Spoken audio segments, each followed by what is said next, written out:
Hey guys, and welcome back to this channel.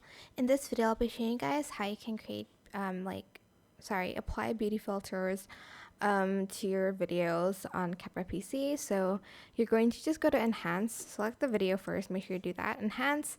Then you are going to select the makeup button here, and here's where you can add in like a set of makeup, for instance, on your like videos, and then you have like these options where you can add in just like one set of makeup, like one bit of makeup.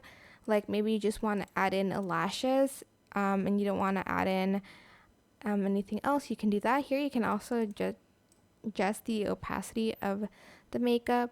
You can also like add in eyeshadow, for instance, here, or just like lipstick here as well.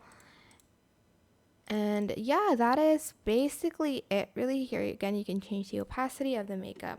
I hope this tutorial was helpful for you guys. Don't forget to like, comment, share, and also subscribe to this channel if you haven't done that already. If you have any questions, just leave it in the comment section down below, and I'll try my best to answer them all for you guys. If you found this video helpful, please click the thanks button above the description box down below. Thank you so much for watching. Bye!